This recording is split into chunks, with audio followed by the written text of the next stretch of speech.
শ্লোকটির অনুবাদ হলো, হে মহাবাহ কৃষ্ণ, যোগভ্রষ্ট ব্যক্তি ব্রহ্ম লাভের পথে বিমূঢ় হয়ে পারমার্থিক ও জাগতিক উভয়ভাবেই ব্যর্থতার কারণে আশ্রয়হীন হওয়ার ফলে কি ছিন্ন মেঘের মতো একবারেই নষ্ট হয়ে যাবে না? অনুবাদটির তাৎপর্য হলো, দুটি পথ ধরে অগ্রসর হওয়া যায়। যারা বিষয়াসক্ত তারা পরমার্থ নিয়ে মাথা ঘামায় না, তাই তারা অর্থনৈতিক উন্নতি সাধন করে জড় বিষয়ভোগ করতে অথবা যথোচিত কর্ম অনুষ্ঠান করার মাধ্যমে উচ্চলোকে উত্তীর্ণ হওয়ার বিষয়ে অধিক উৎসাহী। কেউ যখন পারমার্থিক পথ অবলম্বন করে তখন তাকে সব রকম বৈষয়িক কর্ম পরিত্যাগ করতে হয় এবং সব রকম তথাকথিত জড়সুখ পরিত্যাগ করতে হয়। এই পরমার্থ সাধনের সাধক যদি সফল না হন, তখন আপাত দৃষ্টিতে মনে হয় তিনি দুই দিকেই হারালেন। তিনি জড়সুখভোগও করতে পারলেন না, আবার পারমার্থিক সিদ্ধিও লাভ করতে পারলেন না।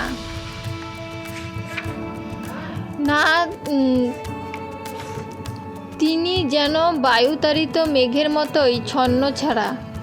আকাশে অনেক সময় এক টুকরো মেঘ একটি ছোট মেঘ থেকে ছিন্ন হয়ে একটি বড় মেঘের সঙ্গে যুক্ত হয়, কিন্তু সে যদি সেই বড় মেঘটির সঙ্গে যুক্ত হতে না পারে, তাহলে সে বায়ুর দ্বারা তাড়িত হয়ে অসীম আকাশে হারিয়ে যায়। ব্রহ্মণ পথি কথাটির অর্থ পরমার্থ সাধনের পথ, যা অনুশীলন করার ফলে উপলব্ধি হয় যে জীবের প্রকৃত স্বরূপ হচ্ছে তার চিন্ময় আত্মা।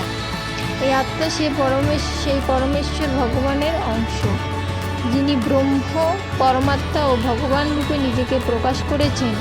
ভগবান শ্রীকৃষ্ণই হচ্ছেন পরম তত্ত্বের পূর্ণ প্রকাশ। তাই তার চরণে যিনি প্রপত্তি করেছেন তিনি সাধক, তিনি সার্থক পরমার্থবাদী। ব্রহ্ম ও পরমাত্মা উপলব্ধির মাধ্যমে এই পরম লক্ষ্যে পৌঁছাতে গেলে বহু বহু জন্মের প্রচেষ্টার ফলেই তা সম্ভব হতে পারে। বহুনাম জন্ম নামন্তে। তাই পরমার্থ সাধনের সর্বশ্রেষ্ঠ পথ হচ্ছে ভক্তিযোগ বা কৃষ্ণ ভাবনামৃত, যা প্রত্যেক ও উৎকৃষ্ট পন্থা। শ্রীমদ্ভগবদ্গীতার 6ষ্ঠ অধ্যায় ধ্যানযোগের শ্লোক 38 এখানেই সমাপ্ত হলো।